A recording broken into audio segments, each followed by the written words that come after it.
Hi, നിങ്ങൾ income tax return file ചെയ്യാനായിട്ട് പോവുകയാണോ? അങ്ങനെയാണെന്നുണ്ടെങ്കിൽ ഒന്ന് വെയിറ്റ് ചെയ്യുക. ഈ അഞ്ച് കാര്യങ്ങൾ കൃത്യമായിട്ട് ശ്രദ്ധിച്ചതിന് ശേഷം മാത്രം ഇൻകം ടാക്സ് റിട്ടേൺ ഫയൽ ചെയ്യുക. അല്ലെങ്കിൽ ചിലപ്പോൾ നിങ്ങൾക്ക് പിന്നീട് ഒരുപാട് സമയം അതിനു വേണ്ടി കളയേണ്ടതായിട്ട് വരും. അപ്പോൾ ഏതൊക്കെയാണ് ആ അഞ്ച് കാര്യങ്ങൾ നമുക്ക് ഓരോന്നായിട്ട് കാണാം. ഫസ്റ്റ് വൺ, നിങ്ങൾ ഇൻകം ടാക്സ് റിട്ടേൺ ഫയൽ ചെയ്യുന്നതിന് മുമ്പ് നിങ്ങൾ കറക്റ്റ് ആയിട്ടുള്ള കൃത്യമായിട്ടുള്ള ഫോമാണ് സെലക്ട് ചെയ്തിരിക്കുന്നത് എന്ന് ഉറപ്പുവരുത്തുക. കാരണം വെച്ച് കഴിഞ്ഞ് കഴിഞ്ഞാൽ ഇൻകം ടാക്സ് റിട്ടേണിൽ ഇൻഡിവിജ്വൽസ് ആണെന്നുണ്ടെങ്കിൽ നിങ്ങളൊരു ഇൻഡിവിജ്വൽ റിട്ടേൺ ആണ് ഫയൽ ചെയ്യണമെന്നുണ്ടെങ്കിൽ ITR 1 മുതൽ 4 വരെ 4 ഫോംസുകൾ നിങ്ങൾക്ക് ഒപ്റ്റ് ചെയ്യാനായിട്ട് സാധിക്കും. അപ്പോൾ ആദ്യത്തെ ഫോം എന്ന് പറഞ്ഞാൽ വളരെ സിമ്പിൾ ആയിട്ടുള്ള ഫോം ITR 1 എന്ന് പറഞ്ഞിട്ട് സാധാരണ ഈ സാലറീഡ് ആയിട്ടുള്ള ആളുകൾ, ഈ പെൻഷൻകാർ അങ്ങനെയുള്ള ആളുകൾ ഫയൽ ചെയ്യുന്ന ഫോം. അപ്പോൾ അത് ഫയൽ ചെയ്യുമ്പോൾ ആ ഫോം നിങ്ങൾ സെലക്ട് ചെയ്യുകയാണെന്നുണ്ടെങ്കിൽ അതിന് മുൻപ് ഒരു കാര്യം പ്രത്യേകം ശ്രദ്ധിക്കുക. നിങ്ങളുടെ വരുമാനം എന്ന് പറയുന്നത് നിങ്ങൾക്ക് ഒരു സാലറിയോ അല്ലാന്നുണ്ടെങ്കിൽ പെൻഷനോ അല്ലെങ്കിൽ ഇൻട്രസ്റ്റ് ഇൻകം അല്ലെങ്കിൽ ഡിവിഡൻഡ് ഇങ്ങനെയൊക്കെയുള്ള വരുമാനങ്ങൾ മാത്രമാണ് ഉള്ളതെങ്കിൽ നിങ്ങൾക്ക് ധൈര്യമായിട്ട് മുന്നോട്ട് പോകാം. അത് മാത്രമല്ല, നിങ്ങൾക്ക് വാടക വരുമാനമുണ്ട്, ഒന്നോ രണ്ടോ രണ്ട് വീടുകളിൽ നിന്നൊക്കെ വാടക വരുമാനമൊക്കെ ഉണ്ടെന്നുണ്ടെങ്കിൽ നിങ്ങൾക്ക് ആ ഫോം സെലക്ട് ചെയ്യാം, പ്രശ്നമൊന്നുമില്ല. അതല്ല, നിങ്ങൾക്ക് മറ്റ് ചില ആക്ടിവിറ്റികളുണ്ട്. ഉദാഹരണത്തിന് നിങ്ങൾക്ക് അഗ്രികൾച്ചറൊക്കെ ഇൻകം ഉണ്ട്, പക്ഷേ 5000 രൂപയിൽ കൂടുതൽ അഗ്രികൾച്ചർ ഇൻകം ഉണ്ട് എന്ന് കരുതും. അതല്ല, നിങ്ങളുടെ വരുമാനം തന്നെ 50 ലക്ഷം രൂപയെക്കാട്ടൊക്കെ കൂടുതലാണ്. അതല്ലാന്നുണ്ടെന്നുണ്ടെങ്കിൽ നിങ്ങൾക്ക് ക്യാപിറ്റൽ ഗെയിൻ ഇങ്ങനെ അല്ലെങ്കിൽ ബിസിനസ് അങ്ങനെയൊക്കെയുള്ള കാര്യങ്ങളുണ്ടെന്നുണ്ടെങ്കിൽ നിങ്ങൾക്ക് ITR 1 ഫയൽ ചെയ്യാനായിട്ട് പറ്റില്ല. ഈവൻ ചെറിയൊരു കമ്മീഷൻ പോലും, ഇപ്പം ചിലപ്പോൾ പലപ്പോഴും നമ്മളൊരു റെഫറൽ ബിസിനസ് ഒക്കെ ചെയ്യാറുണ്ട്.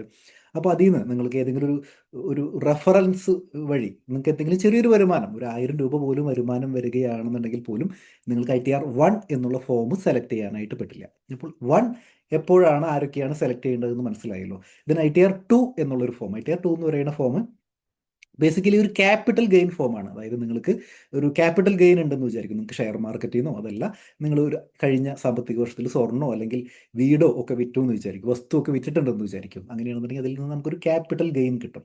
അപ്പോൾ ഈ അങ്ങനെയുള്ള ക്യാപിറ്റൽ ഗെയിൻ ഉണ്ടെന്നുണ്ടെങ്കിലാണ് നമുക്ക് എന്ത് ചെയ്യാനായിട്ട് പറ്റുക, ITR 2 എന്നുള്ള ഫോം മാൻഡേറ്ററി ആയിട്ട് സെലക്ട് ചെയ്യേണ്ടതായിട്ട് വരുന്നത്. അപ്പോൾ നിങ്ങൾക്ക് 1 സെലക്ട് ചെയ്തുകൊണ്ട് നിങ്ങൾക്ക് ഇങ്ങനെയുള്ള ട്രാൻസാക്ഷൻസിൻ്റെ ഫയലിംഗ് ചെയ്യാനായിട്ട് പറ്റില്ല. മാത്രമല്ല, ഇപ്പം നിങ്ങൾക്ക് നേരത്തെ പറഞ്ഞതുപോലെ നിങ്ങൾക്ക് 5000 രൂപയിൽ കൂടുതൽ അഗ്രികൾച്ചർ ഇൻകം ഉണ്ട് അല്ലെങ്കിൽ 50 ലക്ഷം രൂപയിൽ കൂടുതൽ വരുമാനമുണ്ട്, നിങ്ങൾക്ക് ഇങ്ങനെയൊക്കെയുള്ള കാര്യങ്ങളുണ്ടെങ്കിൽ നിങ്ങൾക്ക് ഫോറിൻ അസറ്റ്സ് ഒക്കെ ഉണ്ട് എന്ന് വിചാരിക്കും, ഇങ്ങനെയൊക്കെയുള്ള കാര്യങ്ങളുണ്ടെങ്കിൽ നിങ്ങൾക്ക് ITR 2 തന്നെ മാൻഡേറ്ററി ആയിട്ട് ഫയൽ ചെയ്യേണ്ടതായിട്ട് വരും. അപ്പോൾ ഇത്തരം കാര്യങ്ങളാണ് ITR 2 നിങ്ങളെ കൊണ്ടുപോകുന്നത്. ദെൻ ഇനി നമുക്ക് ITR 4 എന്നുള്ളൊരു ഫോം, 3 എന്ന് പറയുന്നത് ഇത്തിരി കുറച്ചും കൂടി കോംപ്ലിക്കേറ്റഡ് ആയിട്ടുള്ള ഫോമാണ്. ITR 4 എന്ന് പറഞ്ഞാൽ നിങ്ങളൊരു ബിസിനസ് ചെയ്യുകയാണെങ്കിൽ, പ്രൊഫഷൻ ചെയ്യുകയാണ്, നിങ്ങൾക്ക് പ്രിസെപ്റ്റീവ് മെത്തേഡിൽ, അതായത് നിങ്ങൾക്ക് 6% അല്ലെങ്കിൽ 8% നിങ്ങളുടെ ടേൺ ഓവറിൻ്റെ ഇൻകം ഇത്രയാണ് എന്ന് കാണിച്ചുകൊണ്ട് നിങ്ങൾക്ക് ഫയൽ ചെയ്യാനുള്ള ഒരു ഓപ്ഷൻ ഉണ്ട്. അപ്പോൾ ഇതാണ് ITR 4 എന്ന് പറയുന്നത്. അപ്പോൾ ITR 4 ആണെന്നുണ്ടെങ്കിൽ ചില കണ്ടീഷൻസ് ഒക്കെ ഉണ്ട്. അപ്പോൾ അതിനനുസരിച്ചിട്ട് നിങ്ങൾ എലിജിബിൾ ആണ് എന്നുണ്ടെന്നുണ്ടെങ്കിൽ നിങ്ങൾക്ക് എന്ത് ചെയ്യാനായിട്ട് പറ്റും, ഈ ITR 4 സെലക്ട് ചെയ്യാം. ഇനി നിങ്ങളൊരു പ്രൊഫഷൻ എലിജിബിൾ ബിസിനസ് ആണെന്നുണ്ടെങ്കിൽ നിങ്ങളുടെ വരുമാനത്തിൻ്റെ 50% കാണിച്ചുകൊണ്ട് നിങ്ങൾക്ക് റിട്ടേൺ ഫയൽ ചെയ്യാം. അപ്പോൾ ബേസിക്കലി ഒരു ബിസിനസ് നിങ്ങൾ ചെയ്യുകയാണ് അല്ലെങ്കിൽ പ്രൊഫഷൻ ചെയ്യുന്ന ആളൊക്കെ ആണെന്നുണ്ടെങ്കിലാണ് എന്ത് ഒപ്റ്റ് ചെയ്യാനായിട്ട് പറ്റുള്ളൂ, ITR 4 എന്നുള്ള വളരെ സിമ്പിൾ ആയിട്ടുള്ള ഫോം ഫയൽ ചെയ്യാനായിട്ട് പറ്റുള്ളൂ. ഇനി ഇതല്ല, നിങ്ങൾക്ക് ബിസിനസ്സോ നിങ്ങളിപ്പോൾ സ്റ്റോക്ക് മാർക്കറ്റിൽ ഫ്യൂച്ചേഴ്സ് ആൻഡ് ഓപ്ഷൻസ് ഒക്കെ ചെയ്യുന്നുണ്ട് അല്ലെങ്കിൽ ഇൻട്രാഡേ ചെയ്യുന്നുണ്ട്, അല്ലെങ്കിൽ നിങ്ങൾ എന്തെങ്കിലും ബിസിനസ് ചെയ്യണം, നിങ്ങളൊരു പാർട്ട്ണറാണ്, ഇങ്ങനെയൊക്കെയുള്ള കേസുകൾ, അല്ലെന്നുണ്ടെങ്കിൽ നിങ്ങളൊരു ഡയറക്ടർ ആണെന്ന് വിചാരിക്കും, ഒരു കമ്പനിയിൽ ഡയറക്ടറാണ്, ഇങ്ങനെയൊക്കെയാണെന്നുണ്ടെങ്കിൽ നിങ്ങൾ എന്ത് ചെയ്യേണ്ടതായിട്ട് വരും, നിങ്ങൾ ITR 3 എന്നുള്ള ഫോം, നിങ്ങളൊരു ബിസിനസ് ഒക്കെ ആണെന്നുണ്ടെങ്കിൽ ITR 3 എന്നുള്ളൊരു ഫോം ഫയൽ ചെയ്യേണ്ടതായിട്ട് വരും. നിങ്ങൾക്ക് മറ്റ് ഇൻകങ്ങൾ ഉണ്ടെങ്കിൽ പോലും, പക്ഷേ നിങ്ങൾക്ക് വാടക വരുമാനം ഉണ്ട് അല്ലെങ്കിൽ സാലറി ഉണ്ട്, അതിനോടൊപ്പം തന്നെ ബിസിനസ് ഇൻകം ഉണ്ടെന്നുണ്ടെങ്കിൽ നിങ്ങൾ ITR 3 എന്നുള്ള ഒരൊറ്റ ഫോം മാത്രം ഫയൽ ചെയ്താൽ മതി. ഞാനത് പറയാൻ കാരണം കൃത്യമായിട്ട് ഏത് ഫോമാണ് എന്ന് സെലക്ട് ചെയ്തിട്ട് വേണം നമ്മൾ ഇൻകം ടാക്സ് റിട്ടേൺ ഫയൽ ചെയ്യാനായിട്ട്. അതല്ലാന്നുണ്ടെന്നുണ്ടെങ്കിൽ ഇത് തെറ്റിപ്പോയി കഴിഞ്ഞ് കഴിഞ്ഞാൽ പിന്നെ ഇൻകം ടാക്സ് റിട്ടേൺ ഡിഫക്റ്റീവ് ആവും. നിങ്ങൾ അതിന് പിന്നാലെ ഒരുപാട് തവണ നിങ്ങൾ എഫർട്ട്, ഒരുപാട് സമയവും എനർജിയും നിങ്ങളുടെ വേസ്റ്റ് ചെയ്യേണ്ടതായിട്ട് വരും. അപ്പോൾ ഫയൽ ചെയ്യുന്ന സമയത്ത് തന്നെ കൃത്യമായിട്ടുള്ള ഫോം, ഇപ്പോൾ ITR 1 നിങ്ങൾക്ക് അപ്ലിക്കബിൾ ഇല്ലാന്നുണ്ടെന്നുണ്ടെങ്കിൽ 2ഓ 3ഓ 4ഓ ഏതാണോ നിങ്ങൾക്ക് അപ്ലിക്കബിൾ ആവുന്നത് അത് സെലക്ട് ചെയ്തുകൊണ്ട് ഇൻകം ടാക്സ് റിട്ടേൺ ഫയൽ ചെയ്യാനായിട്ട് ശ്രദ്ധിക്കുക. ഇതാണ് ഒന്നാമത്തെ കാര്യം. ഇനി രണ്ടാമത്തെ കാര്യം എന്ന് പറയുന്നത്, ഇൻകം ടാക്സ് ഡിപ്പാർട്ട്മെന്റിന് നമ്മളെ പറ്റി ഒരുപാട് ഡാറ്റ അവർ കളക്ട് ചെയ്യുന്നുണ്ട്. അത് പല രൂപത്തിലും ഭാവത്തിലും കളക്ട് ചെയ്യുന്നുണ്ട്, പല ഫോമുകളിൽ അത് റിഫ്ലക്റ്റ് ചെയ്യണമുണ്ട്. അതിൽ ഒരു ഫോം എന്ന് പറയുന്നത് ഫോം നമ്പർ 26AS ആണ്. അതിൽ മെയിനായിട്ട് നമ്മുടെ കയ്യിൽ നിന്നും പിടിച്ചിട്ടുള്ള TDSകൾ എത്രയാണ്, അതുപോലെ തന്നെ എത്ര എമൗണ്ട് ആണ് അതിൽ നമുക്ക് തന്നിരിക്കുന്ന വരുമാനം എത്രയാണ്. ഉദാഹരണത്തിന് നിങ്ങൾക്ക് 1,00,000 രൂപ പലിശ വരുമാനമുണ്ട്. അപ്പോൾ 1,00,000 രൂപ നിങ്ങൾക്ക് പലിശ തന്നിട്ടുണ്ട്. 10% ടി ഡി എസ് ഉണ്ടെങ്കിൽ 10,000 രൂപ ടി ഡി എസ് പിടിച്ചിട്ടുണ്ട്. ഏത് ബാങ്കാണ് പിടിച്ചിരിക്കുന്നത്, ഏത് ക്വാർട്ടറിലാണ് അല്ലെങ്കിൽ ഏത് മാസമാണ് പിടിച്ചിരിക്കുന്നത്, അങ്ങനെ കംപ്ലീറ്റ് ഡാറ്റ, അതായത് നിങ്ങളുടെ കയ്യിൽ നിന്ന് പിടിച്ചിരിക്കുന്ന ടി ഡി എസിൻ്റെ കംപ്ലീറ്റ് ഡാറ്റ അതിലുണ്ടായിരിക്കും. മാത്രമല്ല ടി സി എസ് ഉണ്ടെന്നുണ്ടെങ്കിലും നമുക്ക് ടാക്സ് കളക്റ്റഡ് അറ്റ് സോഴ്സ്, അതേപോലെ തന്നെ മറ്റ് ചില ഇൻഫർമേഷൻസ്, ഇപ്പം നിങ്ങളൊരു പ്രോപ്പർട്ടി ട്രാൻസാക്ഷൻസ് ഒക്കെ നടത്തിയിട്ടുണ്ടെന്ന് വിചാരിക്കും. അങ്ങനെയാണെന്നുണ്ടെങ്കിൽ അതിൻ്റെ ഡീറ്റെയിൽസുകളൊക്കെ. അപ്പം അങ്ങനെ കുറച്ച് കാര്യങ്ങൾ, വളരെ ഇമ്പോർട്ടൻ്റ് ആയിട്ടുള്ള കുറച്ച് കാര്യങ്ങൾ, മെയിനായിട്ട് ടി ഡി എസ് ആയിട്ട് റിലേറ്റഡ് ആയിട്ടുള്ള കാര്യങ്ങൾ മുഴുവൻ ഈ ഫോം നമ്പർ 26AS എന്നുള്ളൊരു ഫോമിൽ ലോഗിൻ ചെയ്ത് കഴിഞ്ഞ് കഴിഞ്ഞാൽ നിങ്ങൾക്ക് കാണാനായിട്ട് പറ്റും. അപ്പോൾ നിങ്ങൾ എന്ത് ചെയ്യുക, ഇൻകം ടാക്സ് റിട്ടേൺ ഫയൽ ചെയ്യുന്നതിന് മുൻപ് ആ ഫോം നമ്പർ 26AS ഒക്കെ ഒന്ന് ഡൗൺലോഡ് ചെയ്തിട്ട് അതൊന്ന് നോക്കുക. നിങ്ങളതിൽ കൊടുത്തിരിക്കുന്ന എല്ലാ വരുമാനങ്ങളും കൃത്യമായിട്ട് കാണിച്ചിട്ടുണ്ട്, അതല്ല അതിലുള്ള ടി ഡി എസുകളുണ്ടല്ലോ, ഇതൊക്കെ നിങ്ങൾ ക്ലെയിം ചെയ്തിട്ടുണ്ട്, ഇതൊക്കെ ഒന്ന് ഉറപ്പ് വരുത്തുക. ഇനി അടുത്ത മാറ്റർ എന്ന് വെച്ച് കഴിഞ്ഞ് കഴിഞ്ഞാൽ ഇതുപോലെ തന്നെ ഫോം നമ്പർ 26AS പോലെ തന്നെ form number AIS, annual information statement എന്ന് പറഞ്ഞിട്ട് മറ്റൊരു ഫോം കൂടിയുണ്ട്. അപ്പോൾ അതുകൂടി നിങ്ങൾ എന്ത് ചെയ്യുക, അതുകൂടി ഒന്ന് ഡൗൺലോഡ് ചെയ്ത് നോക്കുക. 26AS പോലെയല്ല, കുറച്ചുകൂടി ഇലാബറേറ്റ് ആയിട്ടുള്ള ഓൾമോസ്റ്റ് എല്ലാ കാര്യങ്ങളും നിങ്ങളെപ്പറ്റി ഇൻകം ടാക്സ് ഡിപ്പാർട്ട്മെൻറ്റിന് എന്തൊക്കെ അറിയാമോ ആ എല്ലാ കാര്യങ്ങളും എവിടെ ഉണ്ടായിരിക്കും, ആനുവൽ ഇൻഫർമേഷൻ സ്റ്റേറ്റ്മെൻറ്റിൽ ഉണ്ടായിരിക്കും. അതായത് 26AS പറഞ്ഞിരിക്കുന്ന ടി ഡി എസിൻ്റെയും അതുപോലെ തന്നെ ഇൻട്രസ്റ്റിൻ്റെ ഇൻകത്തിൻ്റെ എല്ലാ കാര്യങ്ങളും, അതായത് ഇപ്പോൾ നമ്മളൊന്ന് പറയുകയാണെന്നുണ്ടെങ്കിൽ AIS നിങ്ങളുടെ ടി ഡി എസ് ആയിട്ട് റിലേറ്റഡ് ആയിട്ടുള്ള എല്ലാ ഇൻഫർമേഷനും ഉണ്ടായിരിക്കും. നിങ്ങളുടെ പലിശ വരുമാനങ്ങൾ, അതുപോലെ തന്നെ നിങ്ങളുടെ ഡിവിഡൻഡ് ഇൻകം, ദെൻ നിങ്ങൾ ഷെയർ ട്രേഡിംഗ് ഒക്കെ നടത്തിയിട്ടുണ്ടെങ്കിൽ, ഷെയർസിൽ ഇൻവെസ്റ്റ്മെൻറ്റ് നടത്തിയിട്ടുണ്ടെങ്കിൽ അത് എത്ര രൂപയ്ക്ക് വാങ്ങി എത്ര രൂപയ്ക്ക് വിറ്റു, കംപ്ലീറ്റ് കാര്യങ്ങൾ ഉണ്ടായിരിക്കും. ദെൻ അത് മാത്രമല്ല ഇമ്മൂവബിൾ പ്രോപ്പർട്ടി ട്രാൻസാക്ഷൻസ് ഉണ്ടെന്നുണ്ടെങ്കിൽ അതുണ്ടായിരിക്കും. ഫോറിൻ കറൻസി റെമിറ്റൻസ് ഉണ്ടെങ്കിൽ അതുണ്ടായിരിക്കും. അങ്ങനെ നിങ്ങളുടെ സാലറിയുടെ ഡീറ്റെയിൽസ് തീർച്ചയായിട്ടും. അപ്പോൾ നിങ്ങളെക്കുറിച്ച് എന്തൊക്കെ ഇൻകം ടാക്സ് ഡിപ്പാർട്ട്മെൻറ്റിന് അറിയോ അത് മുഴുവൻ ആനുവൽ ഇൻഫർമേഷൻ സ്റ്റേറ്റ്മെൻറ്റ് അതിൽ ഉണ്ടായിരിക്കും. അപ്പോൾ ഇൻകം ടാക്സ് റിട്ടേൺ ഫയൽ ചെയ്യുന്നതിന് മുൻപ് ഈ ഫോം നമ്പർ 26ASഉം AISഉം നിങ്ങൾ എന്ത് ചെയ്യുക, നിങ്ങളൊന്ന് ക്രോസ് ചെക്ക് ചെയ്യുക, അതിലുള്ള എല്ലാ വരുമാനങ്ങളും ഉൾപ്പെടുത്തിയിട്ടുണ്ട് എന്ന് ഉറപ്പുവരുത്തുക. ഓക്കെ, അപ്പോൾ നമ്മൾ ഇമ്പോർട്ടൻ്റ് ആയിട്ടുള്ള 2 കാര്യങ്ങൾ കഴിഞ്ഞു. അടുത്ത കാര്യം എന്ന് പറയുന്നത് നിങ്ങളുടെ ഇൻകം ടാക്സ് ഡിപ്പാർട്ട്മെൻറ്റിലെ പോർട്ടലിൽ നിങ്ങളുടെ പ്രൊഫൈൽ അത് അപ്ഡേറ്റഡ് ആണ് എന്ന് നിങ്ങൾ ഉറപ്പുവരുത്തുക. കാരണം ചിലപ്പോൾ നിങ്ങളുടെ പ്രൊഫൈൽ എടുത്ത് നോക്കുകയാണെന്നുണ്ടെങ്കിൽ ചിലപ്പോൾ നിങ്ങളുടെ അഡ്രസ്സ് ചിലപ്പോൾ പഴയ അഡ്രസ്സ് ആയിരിക്കാം. അതല്ല നിങ്ങളുടെ ഇമെയിൽ ID എന്ന് പറയുന്നത് ചിലപ്പോൾ നിങ്ങളുടെ ചാർട്ടേഡ് അക്കൗണ്ടൻറ്റിൻ്റെയോ അല്ലാന്നുണ്ടെങ്കിൽ നിങ്ങളുടെ ടാക്സ് പ്രാക്ടീഷണറുടെയോ ആരാണോ മുൻപ് ഇൻകം ടാക്സ് റിട്ടേൺ ഫയൽ ചെയ്തിട്ടുള്ളത് അദ്ദേഹത്തിൻ്റെയൊക്കെ ചിലപ്പോൾ മെയിൽ ID, ഓഫീസ് ID ഒക്കെ ആയിരിക്കും ചിലപ്പോൾ കിടക്കുന്നുണ്ടായിരിക്കുന്നത്. അങ്ങനെയാണെന്നുണ്ടെങ്കിൽ നിങ്ങൾ കൃത്യമായിട്ട് നിങ്ങളുടെ ഫോൺ നമ്പറാണോ നിങ്ങളുടെ ഇമെയിൽ ID തന്നെയാണോ, അതിൽ secondary email ID, secondary phone നമ്പറൊക്കെ കൊടുക്കാനുള്ള ഓപ്ഷൻസ് ഒക്കെ ഉണ്ട്. അപ്പോൾ നിങ്ങൾ നിങ്ങളുടെ റിലേറ്റീവ്സിൻ്റെയോ അല്ലാന്നുണ്ടെങ്കിൽ സ്പൗസിൻ്റെയോ ഒക്കെ ഡീറ്റെയിൽസുകളൊക്കെ കൊടുത്തിട്ട് സെക്കൻഡറി ഇമെയിൽ ID നിങ്ങൾ കറക്റ്റായിട്ട് നിങ്ങളുടെ പ്രൊഫൈൽ എന്ത് ചെയ്യുക, കറക്റ്റായിട്ട് അപ്ഡേറ്റ് ചെയ്ത് വയ്ക്കുക. അതുപോലെ തന്നെ പലപ്പോഴും നോൺ റെസിഡൻ്റ് ഒക്കെ ആണെന്നുണ്ടെങ്കിൽ ചിലപ്പോൾ നിങ്ങൾ റെസിഡൻ്റ് ആയിരിക്കുന്ന സമയത്തായിരിക്കും ചിലപ്പോൾ പ്രൊഫൈൽ ക്രിയേറ്റ് ചെയ്തത്.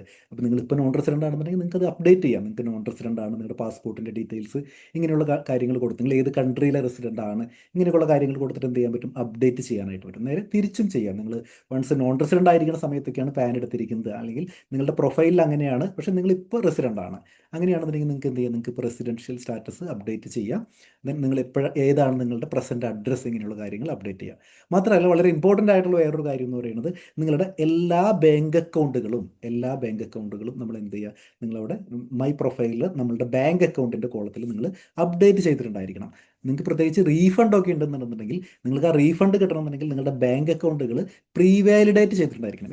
അറ്റ്ലീസ്റ്റ് ഏതെങ്കിലും ഒരു ബാങ്ക് അക്കൗണ്ട് പ്രീ വാലിഡേറ്റ് ചെയ്തിട്ടുണ്ടായിരിക്കണം. അപ്പോൾ ഈ കാര്യം പ്രത്യേകം ശ്രദ്ധിക്കുക. നിങ്ങളുടെ പ്രൊഫൈൽ അപ്ഡേറ്റഡ് ആണ്, നിങ്ങളുടെ ബാങ്ക് അക്കൗണ്ടുകൾ പ്രീ വാലിഡേറ്റഡ് ആണ്, ഈ കാര്യം പ്രത്യേകം ശ്രദ്ധിക്കുക. ഇനി 4ാമത്തെ വളരെ ഇമ്പോർട്ടൻ്റ് ആയിട്ടുള്ള കാര്യം എന്ന് പറയുന്നത് നിങ്ങളുടെ എല്ലാ വരുമാനങ്ങളും ഉൾപ്പെടുത്തിക്കൊണ്ട് വേണം ഇൻകം ടാക്സ് റിട്ടേൺ ഫയൽ ചെയ്യാനായിട്ട്. ഞാനത് പറയാൻ കാരണം എന്ന് വെച്ച് കഴിഞ്ഞാൽ നമ്മൾ നേരത്തെ AISനെ പറ്റി പറഞ്ഞു, 26ASനെ പറ്റി പറഞ്ഞു. ഇൻകം ടാക്സ് ഡിപ്പാർട്ട്മെൻറ്റ് വീണ്ടും പല സ്ഥലങ്ങളിൽ നിന്നായിട്ട് ഡാറ്റ കളക്ട് ചെയ്യുന്നുണ്ട്. അപ്പോൾ ഒരു പക്ഷേ ഇപ്പോൾ ചിലപ്പോൾ നിങ്ങൾക്കറിയാം, ഉദാഹരണത്തിന് നിങ്ങൾക്ക് ഒരു കോപ്പറേറ്റീവ് ബാങ്കിൽ, ഒരു സർവീസ് സഹകരണ സംഘത്തിൽ നിങ്ങൾക്ക് ഡെപ്പോസിറ്റ് ഉണ്ട്, അവിടെ നിങ്ങൾക്ക് ഇൻട്രസ്റ്റ് ലഭിക്കുന്നുണ്ട്, ഇത് നിങ്ങൾക്കറിയാം. പക്ഷേ ചിലപ്പോൾ AISലോ അല്ലെങ്കിൽ 26ASലോ ചിലപ്പോൾ ഇതൊന്നും റിഫ്ലക്റ്റ് ചെയ്തിട്ടുണ്ടായിരിക്കില്ല. അല്ലെങ്കിൽ ചിലപ്പോൾ ഒരു വാടക വരുമാനം നിങ്ങൾക്ക് കിട്ടുന്നുണ്ട്, ചിലപ്പോൾ ഇതൊന്നും റിഫ്ലക്റ്റ് ചെയ്തിട്ടുണ്ടായിരിക്കില്ല. എന്നിരുന്നാൽ പോലും, അങ്ങനെയാണെങ്കിൽ പോലും നിങ്ങൾക്കറിയാലോ നിങ്ങളുടെ വരുമാനത്തിനെ കുറിച്ച്. നിങ്ങൾ കംപ്ലീറ്റ് വരുമാനങ്ങൾ എന്ത് ചെയ്യുക, എല്ലാ വരുമാനങ്ങളും ഉൾപ്പെടുത്തിക്കൊണ്ട് വേണം ഇൻകം ടാക്സ് റിട്ടേൺ ഫയൽ ചെയ്യാനായിട്ട്. കാരണം ഇന്നല്ലെങ്കിൽ നാളെ കുറച്ച് കഴിയുമ്പോൾ ഈ സർവീസ് കോപ്പറേറ്റീവ് ബാങ്കിൻ്റെ അല്ലെങ്കിൽ നിങ്ങളുടെ വാടക വരുമാനത്തിൻ്റെയൊക്കെ വിവരം ഇൻകം ടാക്സ് ഡിപ്പാർട്ട്മെൻറ്റ് അറിയും, തീർച്ചയായിട്ടും അറിയും. കാരണം ഇന്ന് ആർട്ടിഫിഷ്യൽ ഇൻ്റലിജൻസിൻ്റെ ഒക്കെ കാലമാണ്. അപ്പോൾ പല പല തരത്തിൽ, പല ഭാവത്തിലും രൂപത്തിലൊക്കെ ഡിപ്പാർട്ട്മെൻറ്റ് ഈ ഡാറ്റ കളക്ട് ചെയ്യുന്നുണ്ട്. അപ്പോൾ നിങ്ങളൊന്നും ഒളിച്ചു വെക്കാനൊന്നും നിൽക്കണ്ട. നിങ്ങൾ എന്തൊക്കെ വരുമാനങ്ങളുണ്ടോ ഇതെല്ലാം നിങ്ങൾക്ക് അറിയാവുന്ന എല്ലാ വരുമാനങ്ങളും നിങ്ങൾ എന്ത് ചെയ്യുക, നിങ്ങൾ ഡിസ്ക്ലോസ് ചെയ്തിട്ട് വേണം ഇൻകം ടാക്സ് റിട്ടേൺ ഫയൽ ചെയ്യാനായിട്ട്. പിന്നെ ഈ കഴിഞ്ഞ വർഷം, അതായത് 2025-26 സാമ്പത്തിക വർഷത്തിൽ എന്തായാലും 12 ലക്ഷം വരെ നിങ്ങൾ ടാക്സ് ഒന്നും കൊടുക്കേണ്ടതായിട്ടില്ല. അപ്പോൾ നിങ്ങൾക്ക് 5-6 ലക്ഷമാണ് നിങ്ങൾക്ക് AS-ലോ 26 കാണിച്ചിരിക്കുന്നത്. നിങ്ങൾക്ക് തന്നെ അറിയാം 2-3-4 ലക്ഷം രൂപ അല്ലെങ്കിൽ 4 ലക്ഷം രൂപയൊക്കെ നിങ്ങൾക്ക് മറ്റു വരുമാനങ്ങളുണ്ട് എന്ന് നിങ്ങൾക്ക് അറിയാം. എന്നുണ്ടെങ്കിൽ നിങ്ങൾ ആ വരുമാനം കൂടി കൂട്ടിയാൽ പോലും, പക്ഷേ 6 എന്നുള്ളത് AS-ൽ വന്നിരിക്കുന്ന റിഫ്ലക്ട് ചെയ്തിരിക്കുന്ന ഇൻകങ്ങളാണ്. നിങ്ങൾക്ക് 4 ലക്ഷം രൂപ കൂടെ വരുമാനം ഉണ്ടെന്നുണ്ടെങ്കിൽ 10 ലക്ഷം ആയാൽ പോലും നിങ്ങൾ പ്രത്യേകിച്ച് അതിന് ടാക്സ് ഒന്നും അടയ്ക്കേണ്ടതായിട്ടൊന്നുമില്ല. അപ്പോൾ നിങ്ങൾ പ്രത്യേകിച്ച് ഒളിച്ചു വെക്കേണ്ട കാര്യങ്ങളൊന്നുമില്ല. നിങ്ങൾക്ക് എന്തൊക്കെ വരുമാനങ്ങളുണ്ടോ, അത് കോപ്പറേറ്റീവ് ബാങ്കിലെ ഡെപ്പോസിറ്റ് ആവട്ടെ, വാടക വരുമാനമാവട്ടെ, അങ്ങനെ എന്ത് വരുമാനമാണെങ്കിൽ പോലും എല്ലാ വരുമാനങ്ങളും നിങ്ങൾ ഉൾപ്പെടുത്താനായിട്ട് ശ്രദ്ധിക്കുക. ഓക്കെ, അഞ്ചാമത്തെ വളരെ ഇമ്പോർട്ടൻ്റ് ആയിട്ടുള്ള ഒരു പോയിന്റ് എന്ന് പറയുന്നത്, നിങ്ങൾക്ക് ടാക്സ് അടയ്ക്കാനുണ്ട് എന്ന് കരുതും. ടാക്സ് അടയ്ക്കാനുണ്ടെന്നുണ്ടെങ്കിൽ പലരും ചെയ്യുന്ന ഒരു അബദ്ധം എന്ന് പറയുന്നത്, പലരും ടാക്സ് അടയ്ക്കും, ഇൻകം ടാക്സ് ഡിപ്പാർട്ട്മെൻറ്റിൽ പോർട്ടലിൽ കയറിയിട്ട് ടാക്സ് അടയ്ക്കും, ചലാനൊക്കെ ജനറേറ്റ് ചെയ്യും. അപ്പോൾ പലരും വിചാരിക്കുന്നത് ഈ ടാക്സ് അടച്ചു കഴിഞ്ഞ് കഴിഞ്ഞാൽ, ഇൻകം ടാക്സിൻ്റെ പോർട്ടലിൽ കയറിയിട്ട് നമ്മൾ പേ ടാക്സിൽ പോയിട്ട് ടാക്സ് അടച്ചു കഴിഞ്ഞ് കഴിഞ്ഞാൽ നിങ്ങളുടെ ഇൻകം ടാക്സ് റിട്ടേണിൽ ഇത് ഓട്ടോമാറ്റിക്കലി റിഫ്ലക്റ്റ് ആവും എന്നാണ്.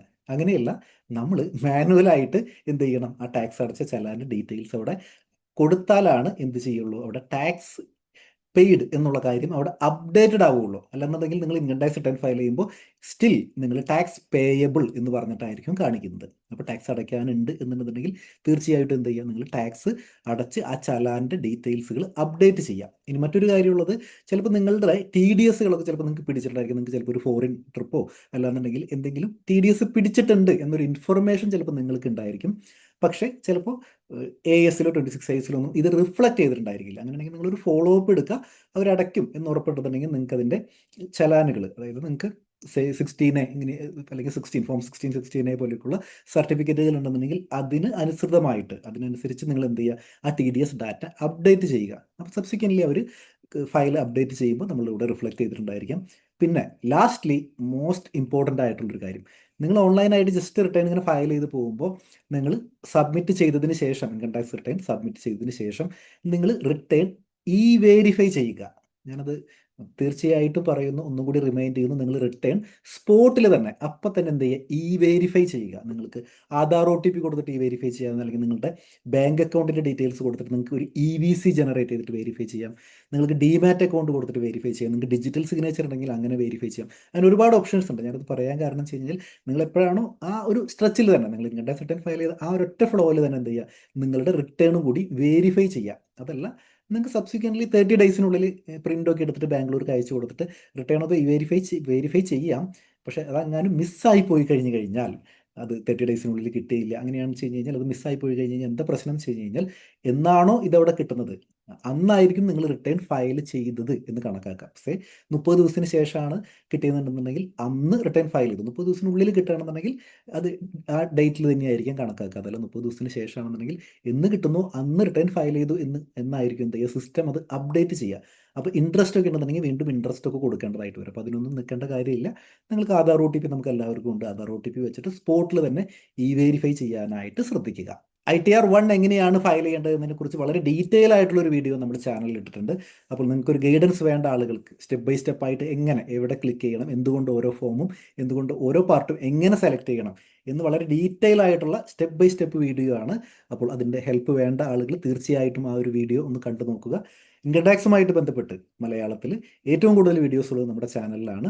മാത്രമല്ല പേഴ്സണൽ ഫിനാൻസുമായിട്ട് ബന്ധപ്പെട്ട് നമ്മൾ ഒരുപാട് വീഡിയോസ് ചെയ്തിട്ടുണ്ട്. അപ്പോൾ ചാനൽ ഇതുവരെ സബ്സ്ക്രൈബ് ചെയ്തിട്ടില്ല എന്നുണ്ടെന്നുണ്ടെങ്കിൽ ഒന്ന് സബ്സ്ക്രൈബ് ചെയ്തിട്ട് പോവുക. നോട്ടിഫിക്കേഷൻസ് ഒക്കെ ലഭിക്കാനായിട്ട് നോട്ടിഫിക്കേഷൻ ഒന്ന് എനേബിൾ ചെയ്യുക.